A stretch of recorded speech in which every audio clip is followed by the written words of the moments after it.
What's up, guys? This is Jake, Jimmy, and our special guest Hope today with CrossFit Shakerag. We're doing another episode of Coffee with the Coaches, and the topic today is going to be goal setting.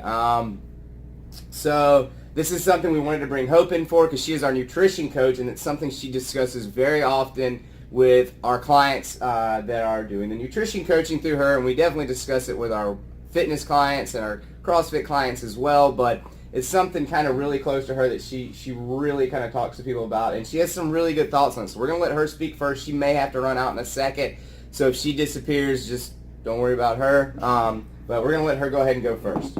Hey everybody, I'm so excited to be here today.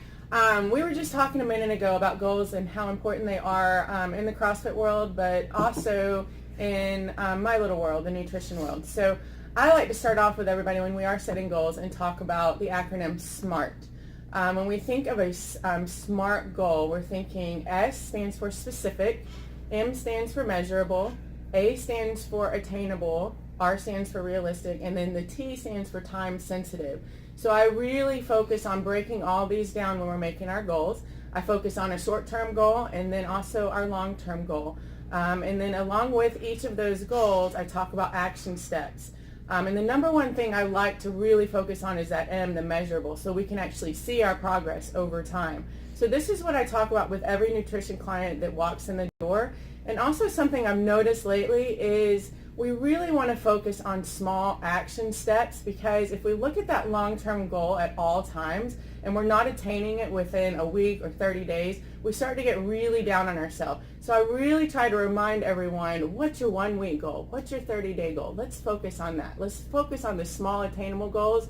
Therefore, we don't feel defeated before we even get started.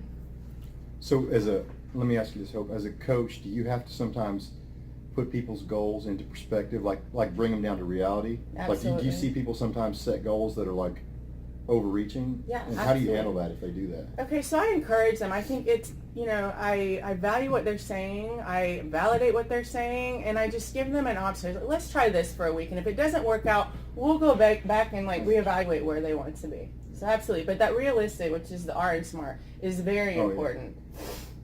Yeah. I definitely agree with everything she's saying. That's it's very hard for me to even add anything to that. One of the things that I can talk about kind of from the more athletic community standpoint, for some of our athletes or members that may be looking to compete, a common goal you might see in the CrossFit community is, somebody walks in and they want to go to the CrossFit Games. They want to go to regionals. They want to do these things. And bringing them down to earth is something you might not do in that situation, like with a client that's like that, because you don't know what someone is capable or is not capable in that sense. Like I said, in a nutrition sense, it's definitely a different ballpark. But when you look at athletically, I'm going to talk to that person and say, what are your goals? They're going to say, okay, cool, I want to go to the CrossFit Games. All right, well, let's set out a path to get there and say, that we're going to have to be realistic in a sense of, all right, well, we're probably not going to make it this year because the Open's in 4 months and you're brand new to CrossFit. It's not happening. Like, let's be real. Unless you were just the most genetically gifted person on the planet.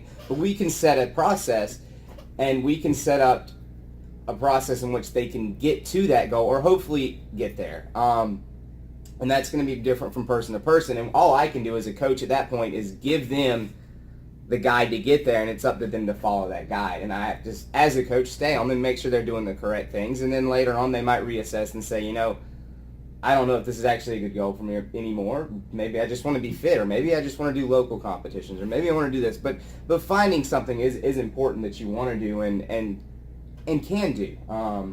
Yeah, I think you mentioned the Open. For me, that was a great tool for goal setting. But when I started in CrossFit, I had no intention of competing. And then quickly I was like, wow, there's this thing, the Open. This is 2012, the first time I competed in the Open.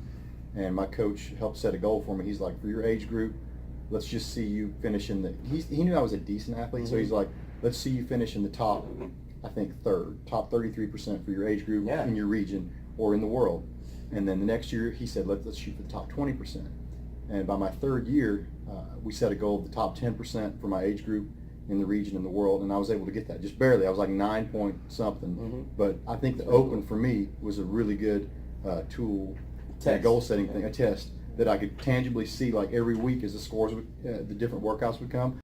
I'd be like, I really got to do good in this workout to maintain my percentage. So I would recommend that for people. I always recommend people to do the open because it's competitive, but you're not necessarily, you're doing it at your own gym. Yeah, you don't have to go anywhere. You don't have to like drive up the road. You don't have to spend too much time. You go and you knock out the workout. And then, the other cool thing about the open is you're going to push a lot harder in that workout than you would in your normal workout. So you're probably going to get a great workout, even if it's like just a 5-minute AMRAP. You're going to be probably not going to feel like doing anything else for the rest Right, and of you're the going day. to be judged too. So you're going to you're going to maintain a standard. Absolutely. And you're going to know that your score is legit compared to other people because you're being watched. Absolutely. I think something we could do real quick before we get done is let's kind of list off some different goals that people could have, because I know some people probably, it's like they come in here and they don't really have goals. So from a nutrition standpoint, what are a couple of things that people typically kind of lean towards? I'm so glad you mentioned that because I'm sitting here thinking, like, people are so fixated on numbers, like the scale or my body fat percentage. And I love for people to come in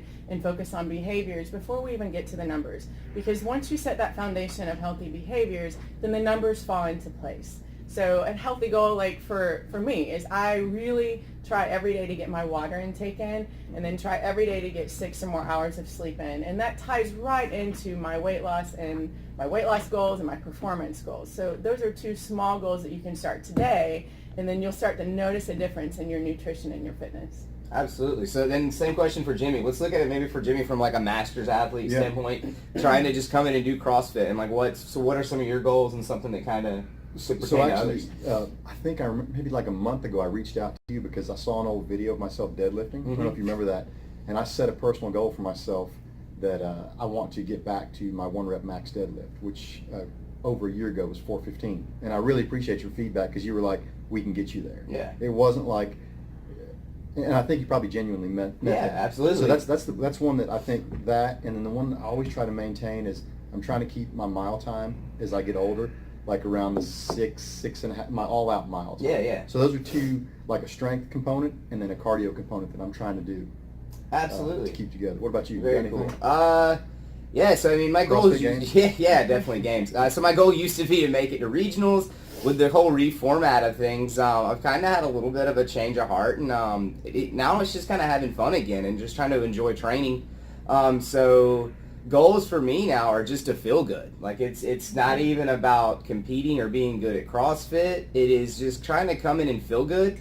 And you know what? I've been doing it for a few weeks now, and it's not like I'm getting worse, which is kind of the cool thing. If anything, I've taken stress off myself, and I feel like I'm getting better. And it's kind of been a cool lesson to learn. And I think I was maybe pushing a little too hard in the wrong direction. And like I said, this has kind of been a restart for me. And like I said, my goals now are just to kind of feel good and to be in shape, to be fit.